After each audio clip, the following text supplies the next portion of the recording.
Hello and welcome. I'm so glad you guys can join us this week. Today we're going to start with Dinosaur Devotions by Michelle Medlock Adams, illustrated by Denise Turu, published by Tommy Nelson Publishing. Our dinosaur this week is the Barosaurus, and this is an illustration of a Barosaurus.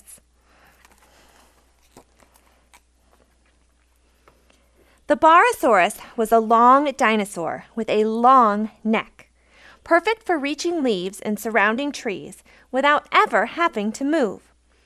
Like many plant-eating dinosaurs, the Barosaurus swallowed tough leaves and twigs whole.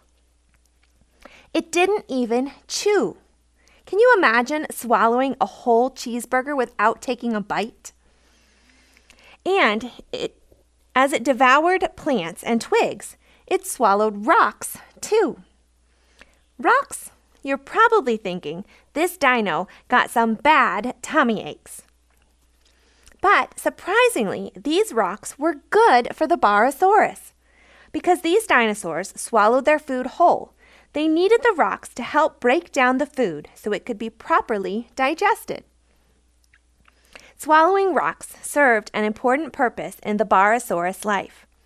You know, that's true in our lives too. Occasionally, something that seems bad at first turns out to be good for us. What looks like a negative can actually have a positive impact. For example, finding out you're not in your best friend's class can seem like a bad thing. But being in a different class leads you to make new friends you wouldn't have made. Now you have several friends in your new class. So what looked like a bad situation actually produced a good thing in your life. More friends. Do your best to find something positive from each negative situation and ask God to help you. He will, because He rocks. Way more than the rocks in the belly of the Barosaurus. Our memory verse this week comes from Romans 8:28.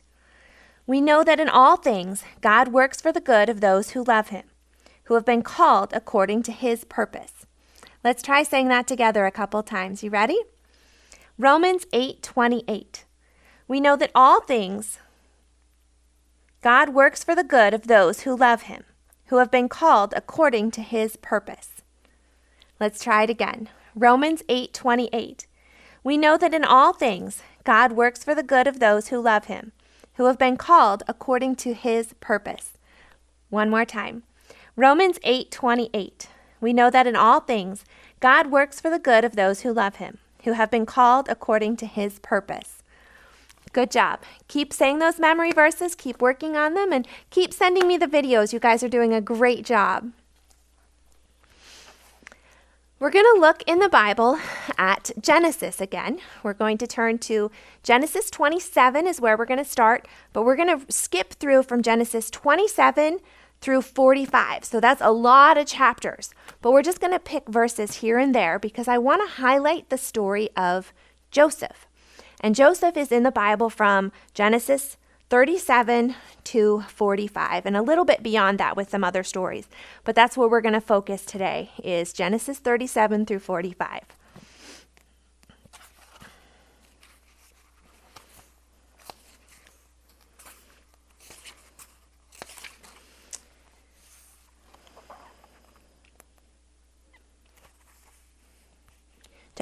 We're going to start Genesis 37:4. And then we're going to skip around a little bit, okay? Joseph's brothers saw that their father loved him more than any of them, so they hated Joseph. They couldn't even speak one kind word to him. Now we're going to skip to 19 and 20. Here comes that dreamer, they said to one another. Come, let's kill him. Let's throw him into one of these empty wells. Let's say that a wild animal ate him up. Then we'll see whether his dreams really come true. Now we're going to skip down to 28. The traders from Midian came by. Joseph's brothers pulled him up out of the well.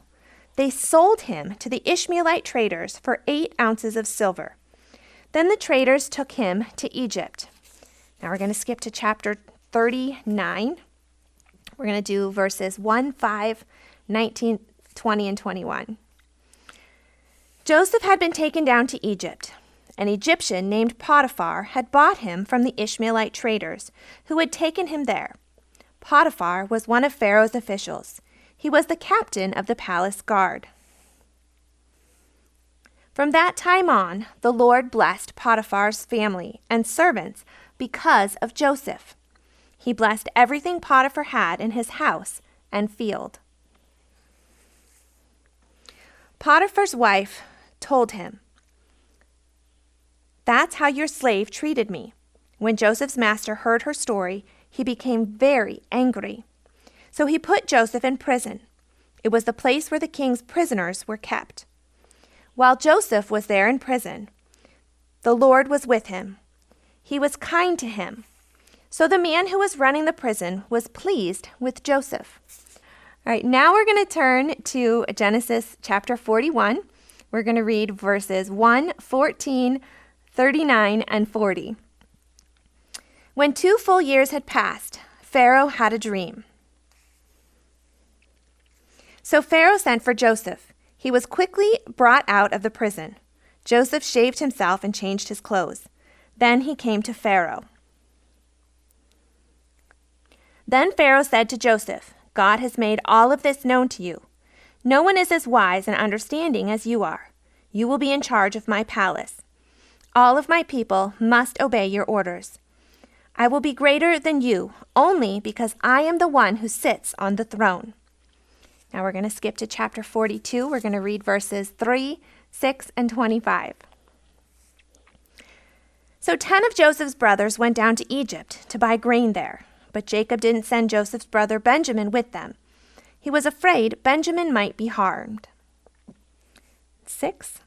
Joseph was the governor of the land. He was the one who sold grain to all its people. When Joseph's brothers arrived, they bowed down to him with their faces to the ground. And 25. Joseph gave orders to have their bags filled with grain. He had each man's money put back into his sack. He also made sure they were given food for their journey. Now we're going to skip to chapter 45. And we're going to read verses 4, 5, and 8. Joseph said to his brothers, "Come close to me." So they did. Then he said, "I am your brother Joseph. I'm the one you sold into Egypt. But don't be upset and don't be angry with yourselves because you sold me here. God sent me ahead of you to save many lives. So then it wasn't you who sent me here, it was God. He made me like a father to Pharaoh. He made me master of Pharaoh's whole house. He made me ruler of the whole land of Egypt." Now, I know we skipped around a lot, but that is basically the story of Joseph. Have you ever felt like Joseph? It's like everything is going wrong, and no matter how hard you try or work hard, something always goes badly. But God didn't leave Joseph in bad situations. He also brought him something good out of it. When Joseph finally tells his brothers who he is, they're afraid that he will get even with them. But Joseph tells them, "What you meant for evil, God meant for good. You meant to do something mean and wrong. But God put me here to save you and everyone else." Have you ever heard the saying, "When life gives you lemons, make lemonade"? Just like God using evil for good in Joseph's life and the Barosaurus eating rocks, we can turn the bad things that happen to us into something good too. Are you sad that school's been canceled and you have to work from home? But wow, think of how much time you've had to spend with your family and how fun it's been staying home. Are you sad because your birthday party got canceled? But wow, you got a whole parade just for you. Do you miss your friends and want to go to the park and play with them? But wow, you get to see them on Zoom and you get to play video games and visit with them in a way that you never have before. Just look for some small piece of goodness in any bad or sad situation, and your lemons will become lemonade. Have any of you ever made lemonade from fresh lemons? It's the best lemonade that I've ever had. So I'm going to show you how our family makes lemonade from fresh lemons. We need a glass, a cup, or a jar, whatever you have to work with. You need a juicer of some kind. This is a lemon press. You need sugar, and you need water. So we're going to start by cutting our lemon. You can cut it in half, you can cut it in quarters. I normally quarter ours because it's easier to press that way. So I have some lemons that are cut up already.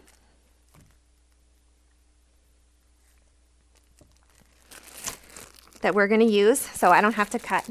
The first thing that you're going to do is you're going to put about ½ inch to 1 inch of warm water on the bottom of your container. Now we use warm water because the sugar melts better in warm water. So if we're going to start with ½ inch of warm water, and then we're going to add 2 tablespoons of sugar. Now you can do more or less depending on how sweet you like yours, but that's the way we like it. So we're going to add 1 and 2 tablespoons of sugar. Then we're going to stir to dissolve it.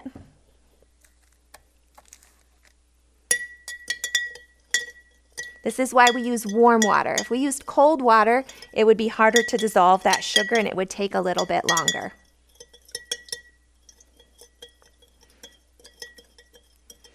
Stir it real good till it's all melted in and dissolved.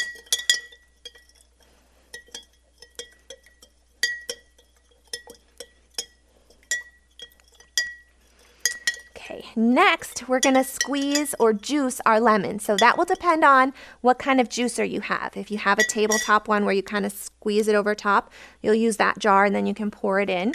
If you have one like mine where you just squeeze the lemons, we're going to do it right over top of the jar. And there we go, my sugar's all stirred in. You get my lemons out. Now we're going to use a whole lemon in a glass, okay? So this is my lemon just already cut up into pieces.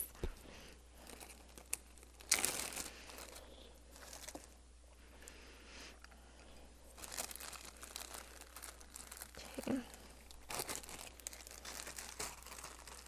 Going to put a couple pieces in at a time. All right, and then we're just going to squeeze it over top of the jar and let the lemon juice squeeze down in.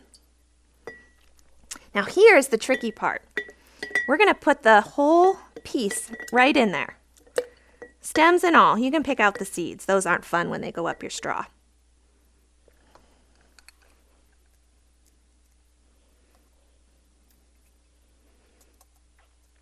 Okay, we're going to do the whole lemon this way. So if you cut it in half, you'll only have to do it twice. If you cut it into quarters or eighths like mine is, then you'll have to do it a couple more times. Okay, so put your other pieces of lemon in, set it right on top, and we'll just squeeze it right down in there. And then pop these lemon pieces right in there too. You can pick out any seeds that are left so we don't drip those in. And then if you have any more lemon pieces, depending on how small you cut it, put those right in too. Dripping lemon juice on my leg. Normally you do this over a counter. All right, get the last piece of lemon squeezed in there. And drop those right in. You can stir it up again now if you want to. But that is a very concentrated lemon juice at this point. Okay, the last ingredient that we have is some cold water. Because we started with warm water, we want to add ice cold water, and you can add some ice to it too. So just fill up your container with ice cold water. Give it a good stir to mix your sugar and your lemons in. And now you have some great lemonade.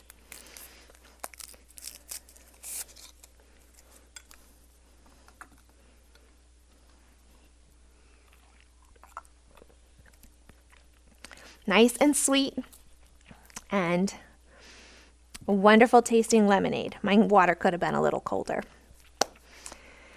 Lemons are so sour that we wouldn't enjoy drinking pure lemon juice or cutting a lemon open and chewing on it, right? They're very sour. It's making my mouth water just talk about it. But they're so sour that that's what it does to us. It makes us kind of go, right? But when we add the sugar and the water and we stir it in and make lemonade, it's so sweet and yummy and good. We turn something bad into something good. Remember this week to look for the small good things in any bad situation. And that can turn your sadness, your madness, or your disappointment into something sweet. Bye, guys. I miss you all, and I hope to see you soon.